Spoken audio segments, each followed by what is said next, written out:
public finance management institutions. So in the short term, for the next 1.5 years to 2 years maximum maybe, we will be using this facility. And there will be an exit strategy whereby this facility will be handing over the work to our financial institutions. And we are targeting after 2 years, there will only be our public finance institutions who will be handling all financial issues of Somalia. So we make a plan to transit from where we are to where we want to reach. So that's how we are going to tackle the corruption. The process of reforming and overhauling includes not only the direct management institutions, but issues like procurement, issues like all types of necessary legal framework and managerial procedures will be put into place, and these institutions will work through until they get a final endorsement from both the Somali people and the international community. This is one of the aspects that we wanted to tackle and address the issue of corruption. Regarding the rule of law and the rape, the case of rape in Somalia has always been there. It is a very serious problem, and for me, it's one of my priorities to eliminate the rape case. And recently, we established a task force that addresses the elimination of the rape. Recently, as you heard, the courts of law in Somalia has sentenced to death a man who raped a very, very young girl of 7 years old, and who publicly announced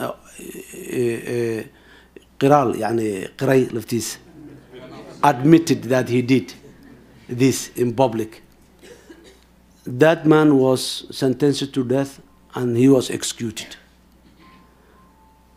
Well, there are so many people who said he was not supposed to execute, but according to the law in Somalia and according to the Sharia that we are applying now, that was the punishment. 7 years old girl, and she is disabled for the rest of her life. And the man has proven that was not the only case he did, but in the past, he himself admitted that he did a lot of cases like that. So my government has a zero tolerance on the rape issue. We do not intend to be flexible when it comes to rape. I was there all these long years, and I was one of the people who always tried to facilitate the rape victims and support them. I know how painful it is for the rape victims and the family of the victim, how difficult they face and how difficult that victim will live for the rest of her life. So at the initial stage, at the initial days when I came into the office, it was one of the issues that I picked, shared with the rest of my government, and together we publicly announced that this government has got a zero tolerance for a number of issues. Rape was one of them. Corruption was another one. Targeted assassinations was another one. Impunity, killing someone and moving the streets freely is another one. So the rape is a high priority policy for its elimination in my government. Regarding the journalists, we all have a respect for the journalists and for the media. We believe that the media is the eyes and the ears of the people to know what is going on. But that does not mean that the media people are living above the law.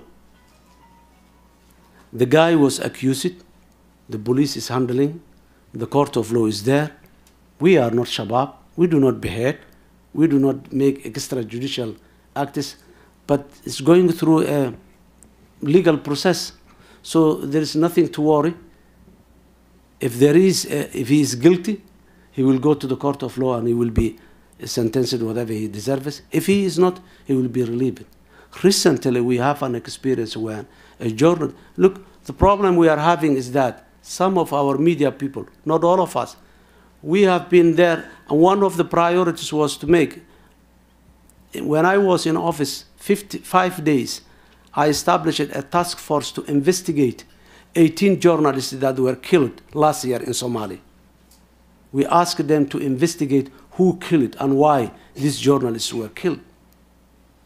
So that is the importance that we are giving the well-being of the media people. And we want them to be free and have the opportunity to tell the people what they are supposed to tell, so that the people will be updated. But that does not mean that tainting negatively the image of the public, the image of the government, is not something acceptable to any standards in the world. So there is no threat, there is no, and this is a propaganda. There's no reason why, when we want to protect the media and the people who are involved in the media.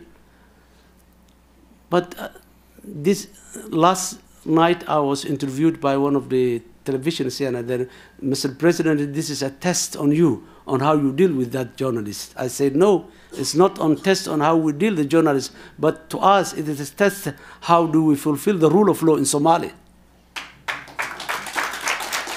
We believe that no one is above the law, whether he's a journalist, whether he's a human rights activist, and whether he's an ordinary citizen. Citizens are citizens, and they are equal in front of the law, and they all live under the law. So we do not detain unnecessarily, but the police is handling. That's a civil case, and it's going on. And I publicly said to people of Somalia that myself, ministers, parliamentarians cannot intervene the justice system. So I myself, I cannot do anything when things are going through the process.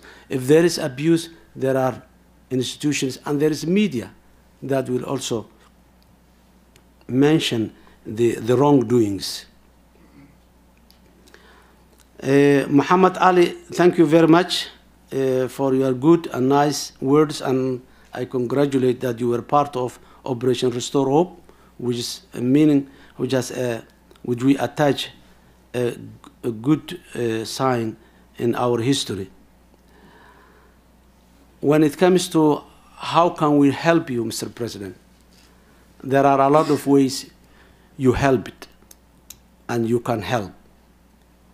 Recently in Mogadishu, we decided to establish, for the first time in the history, barracks for our security forces. We have a security forces that have no barracks.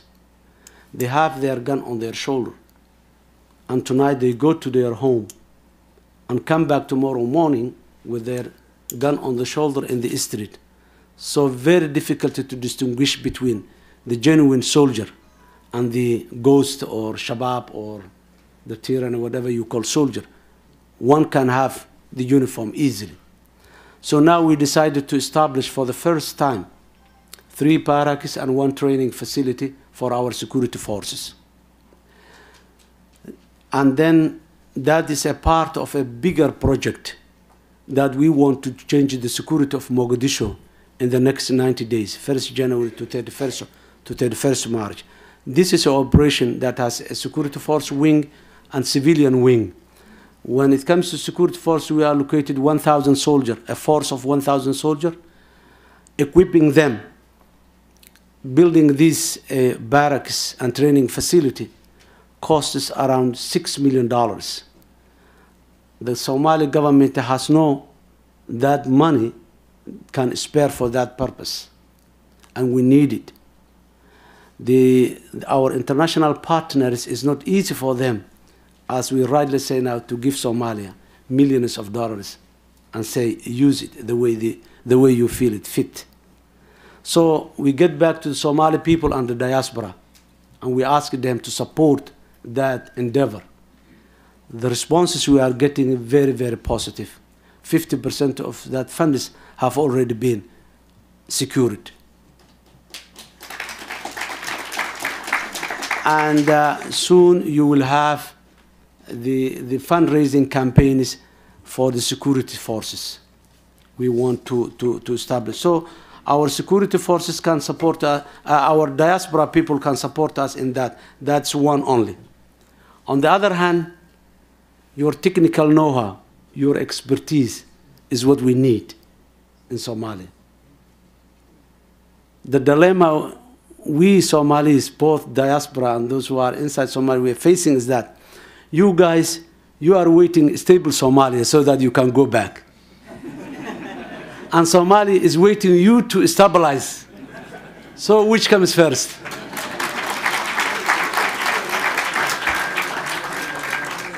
This is the dilemma we are having, and I hope you do understand it. Regarding the refugees and the returnees, last time when I visited Kenya, I talked to the government of Kenya, and we have a very, very extensive discussion on the refugee issue. The government of Somalia, we want these people to go back to Somalia. But we want them to go back in an orderly manner, not the way they come to the refugee camps. These people, they have a level of service delivery in their camps. We want, when they go back to their home, they have those service deliveries available, comparable service deliveries available at the places where they are going back. If that is not possible, then the people get disappointed and then started coming back to the refugee camps. We don't want to face that dilemma. We discussed it with the government of Kenya on how, and we told them that we need time. We want to take these people back, but we need time, and they agreed.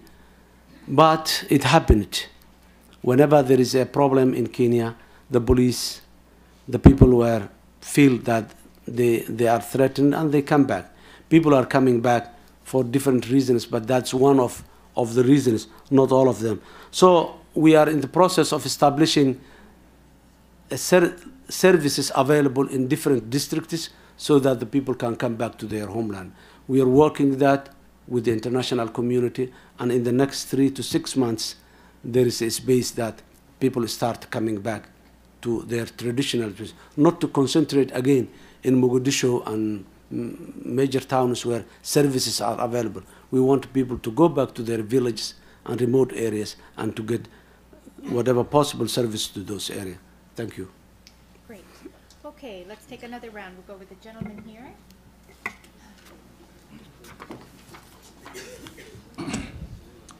Mr. President, welcome.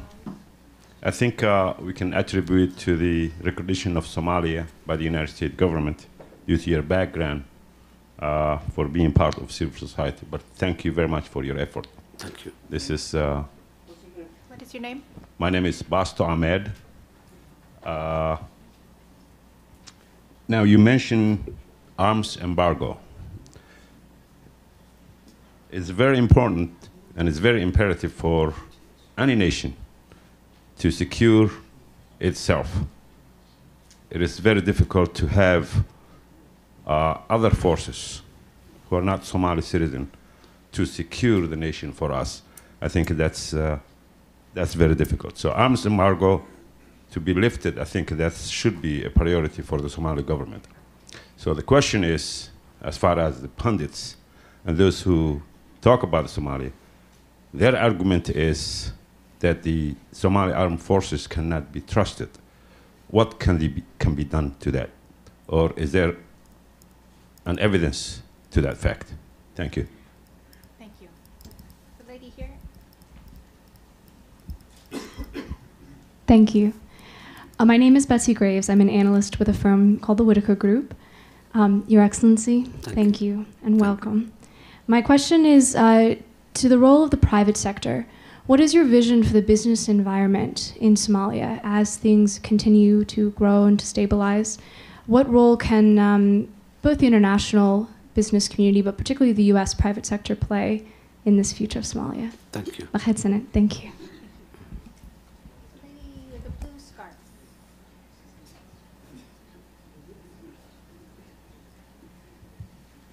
Thank you, Jennifer. Mr. President, thank you for being here and congratulations. Please I don't introduce envy your yourself. task. Introduce yourself. My name is Sadia Ali Aden. And I went back to Somalia 2011 to take part in the famine effort to feed the famine